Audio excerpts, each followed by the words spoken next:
Hidden under the blue surface of the East Mediterranean lies a vast wealth of natural gas and oil waiting to be exploited. This is a golden opportunity for Greece, a country that desperately needs an economic boost and is determined to claim its share of treasure, hoping to turn its fortunes around. But the treasure is not easy to get. The East Mediterranean is a stormy sea of complexity and conflict. Many countries have competing interests and claims over the sea and its resources. Turkey is the most aggressive and ambitious of them. It wants to dominate the region and challenge Greece's rights and sovereignty. Turkey's actions have created a dangerous situation. It has sent its ships and planes to invade and harass Greece's waters and airspace. But that's not all. Turkey has ignored the laws that govern the seas and its resources. It has provoked and threatened Greece, forcing it to defend itself and its allies. Greece has responded by strengthening its military and diplomatic capabilities, ready to face any challenge. The stakes are very high, and Greece has to be careful. Its enemies are watching its every move and looking for a chance to stop it. But Greece's plan to get the natural gas and oil is not just about money. It's a fight to secure its position in an increasingly chaotic world. Will Greece succeed in its plan and become richer and stronger? Or will it fail and lose everything?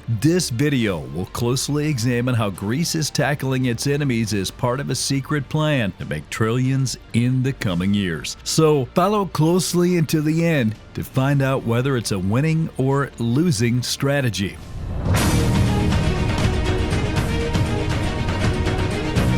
You see, the East Mediterranean Sea hides a secret world beneath its waters, a world of ancient geological wonders, where vast deposits of natural gas and oil lie buried under the seabed. A world of immense wealth and power, but also of peril and intrigue. Now, the discovery of these hydrocarbon reserves has sparked a frenzy of interest and activity in the region. Although these resources are relatively small compared to the global supply, they have enormous implications for the countries that border the sea. The Atlantic Council, a think tank, estimates that the Levantine Basin, which covers the waters of Israel, Cyprus, Lebanon, and Syria, contains about 122 trillion cubic feet of natural gas and 1.7 billion barrels of oil. The Nile Delta Basin, which includes the waters of Egypt and Gaza, holds even more, with about 223 trillion cubic feet of natural gas and 1.8 billion barrels of oil. But the pursuit of these treasures is not without its share of dangers. The region's turbulent political history, marked by territorial disputes and historical animosities, casts a dark shadow over the quest for these hydrocarbons. The unresolved issues of maritime boundaries, especially in areas with high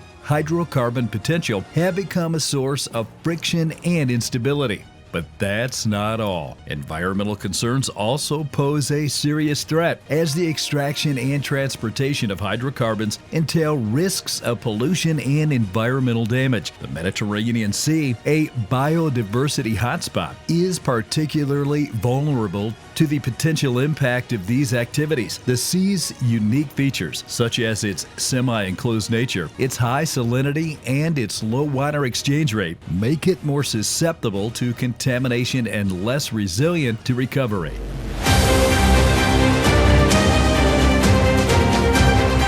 Now, one of the key components of Greece's plan to harness the East Mediterranean's hydrocarbon wealth is the East Med Pipeline, a visionary project that aims to transport natural gas from the offshore fields in the Levantine Basin to Greece and Europe. The pipeline, which is currently in design, will have a length of approximately 1,900 kilometers, reach depths of 3 kilometers, and have a capacity of 10 billion cubic meters per year. The project is expected to cost about $6 billion and to be completed by 2025. The pipeline is being developed by IGI Poseidon SA, a joint venture between the Greek gas utility Buildup and the Italian gas utility Edison. The project has received the support of the European Union, which has labeled it as a project of common interest and contributed $34.5 million for technical studies. The pipeline will diversify European gas supplies and lessen dependence on Russian gas. The pipeline, which aims to transport natural gas from the offshore fields in the Levantine Basin to Greece and Europe, has become a target of Turkey's relentless pursuit of regional dominance. Turkey contends that the pipeline infringes on its maritime rights, encroaching on its continental shelf and exclusive economic zone. The presence of Turkish warships in the disputed waters serves as a constant threat of the volatile geopolitical situation in which the pipeline project is situated. But it gets worse. Turkey's actions have not been confined to mere saber-rattling and intimidation. Turkey has also sent vessels to conduct seismic surveys and drilling activities in waters where Greece and Cyprus also assert jurisdiction, sparking diplomatic protest and naval standoffs. These provocative actions have not only impeded progress on the East Med pipeline, but have also damaged relations between Turkey and its European neighbors. The maritime deal between Turkey and Libya, signed in 2019, has added another layer of complexity to the East Med pipeline's path. This controversial agreement, which has been opposed by the UN-recognized Libyan government, has created an exclusive economic zone extending from Turkey's southern Mediterranean coast to Libya's northeast coast. This zone would directly block the East Med pipeline, creating a significant hurdle to its completion. Turkey's actions have not escaped the attention of the international community. The European Union, while supporting the East Med pipeline, has also expressed concerns about Turkey's behavior, calling for its respect of international law and the rights of other countries. The United Nations has also called for restraint and dialogue to resolve the maritime disputes in the region. The East Med pipeline, once conceived as a symbol of regional cooperation and economic growth, now finds itself ensnared in a web of geopolitical intrigue and maritime conflicts. Turkey's assertive claims and actions have turned the pipeline project into a test of regional stability and international diplomacy. As the countries involved grapple with these complex challenges, the fate of the East Med pipeline remains shrouded in uncertainty. But how did it all begin?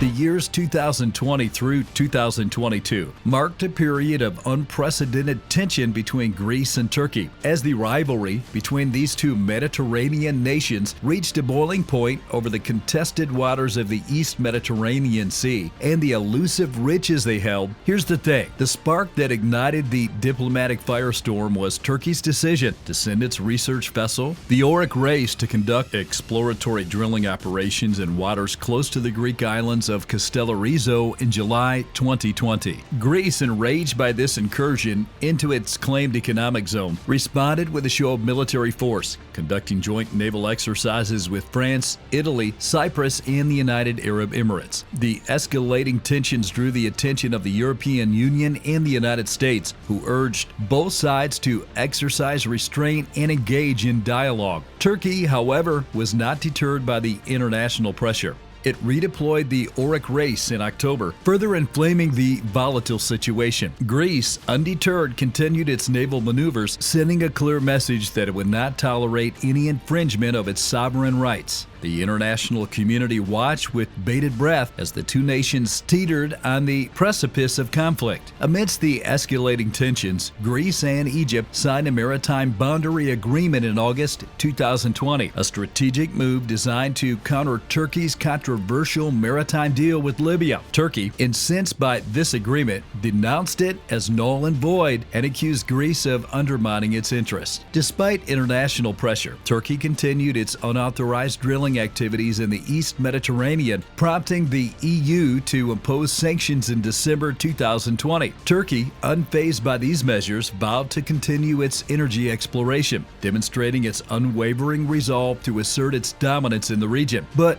here's what's truly disturbing. The year 2021 witnessed further deterioration in relations between Greece and Turkey. In January, Greece signed a defense agreement with France, strengthening its military capabilities and signaling its determination to defend its territorial waters. Turkey responded by testing its Russian-made S-400 missile defense system, defying U.S. and NATO objections. The U.S. imposed sanctions on Turkey for acquiring the system, further straining the relationship between between the two NATO allies. Exploratory talks between Greece and Turkey resumed in February 2021, offering a glimmer of hope for a peaceful resolution to its maritime disputes. However, the talks failed to yield any significant progress, and the tensions resume, with Turkey conducting live-fire military drills off Cyprus' northern coast in March of 2021.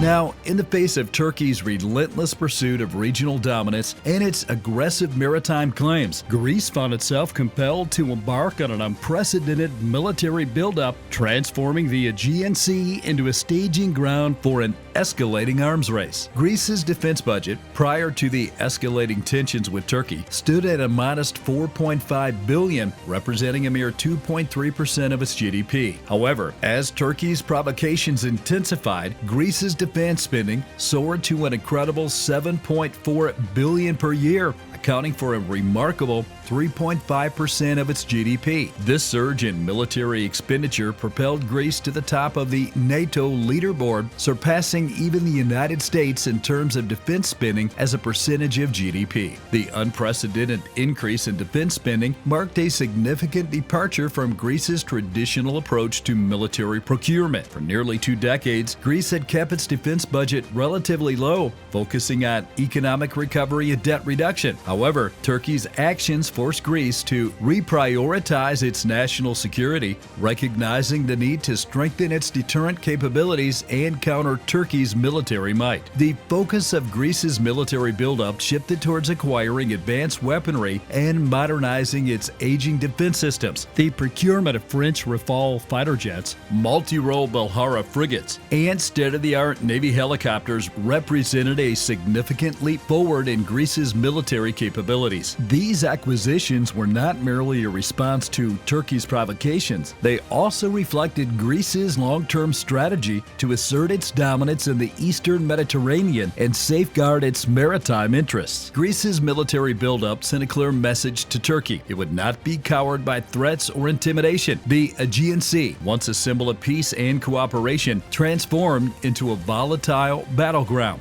where the echoes of military exercises and the shadow of potential conflict loomed large.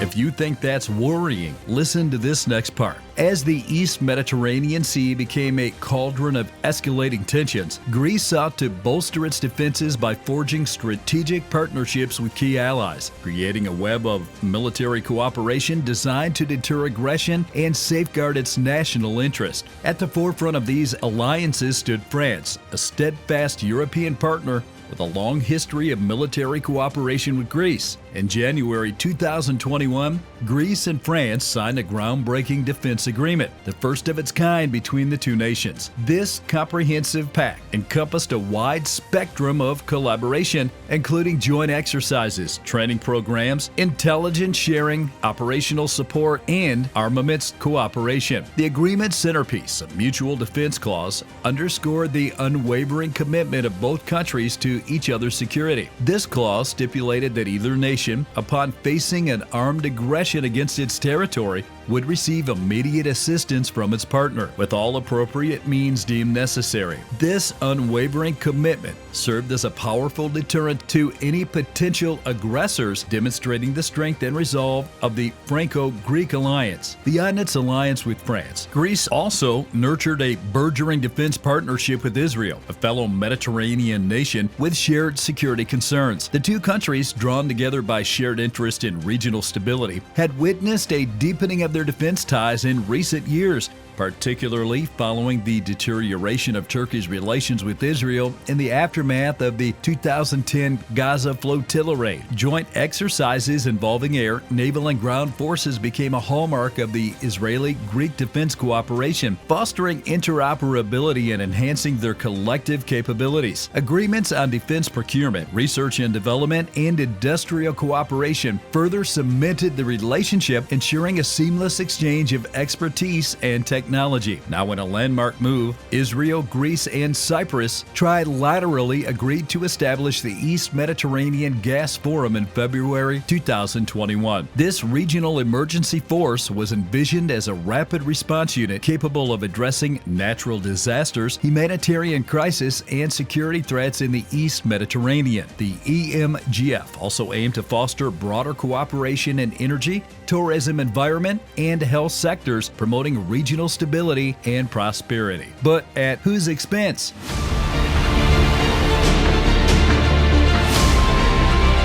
You see, amidst the escalating tensions in the East Mediterranean, Turkey's unwavering rejection of international maritime laws and its relentless pursuit of territorial claims cast a long shadow over the region's prosperity. Turkey's refusal to recognize the United Nations Convention on the Laws of the Sea, UNCLOS, the cornerstone of international maritime law, stood as a stark testament to its defiance of the global legal order. UNCLOS, adopted in 1982, meticulously outlined the rights and responsibilities of nations in their use of the world's oceans, providing a framework for peaceful coexistence and resource management. However, Turkey, driven by a deep-seated conviction that UNCLOS favored the interest of island states over coastal states, stubbornly refused to adhere to its provisions. Turkey's rejection of UNCLOS stemmed from its belief that the convention failed to reflect the unique geopolitical realities of the East Mediterranean, a region characterized by its intricate network of islands and overlapping maritime claims. Turkey argued that UNCLOS, in its current form, disproportionately benefited Greece, an island nation with numerous Aegean islands scattered across the sea. But it gets worse. Turkey's maritime disputes with Greece extended beyond abstract legal arguments and spilled over into specific territorial claims. Turkey asserted that certain Greek islands, such as Castellarizo, Imia, and Gavdos, were either Turkish territory or should be granted a special status that would restrict Greece's maritime zones. These claims, often accompanied by provocative military maneuvers and threats of force, further inflamed tensions and heightened the risk of conflict. Greece, in stark contrast to Turkey, firmly adhered to UNCLOS, viewing it as the cornerstone of resolving maritime disputes peacefully and equitably. Greece maintained that its islands, regardless of their size or proximity to the mainland, possessed the same rights as the mainland, generating full territorial waters, continental shelf, and exclusive economic zone. Greece's unwavering commitment to UNCLOS led to repeated calls for the referral of the maritime disputes to the International Court of Justice, ICJ, the principal judicial organ of the United Nations. The ICJ, with its mandate to resolve international legal disputes in accordance with international law, offered a potential path to a peaceful resolution. However, Turkey, unwilling to submit its claims to the scrutiny of an impartial international tribunal, consistently rejected Greece's overtures. So now what?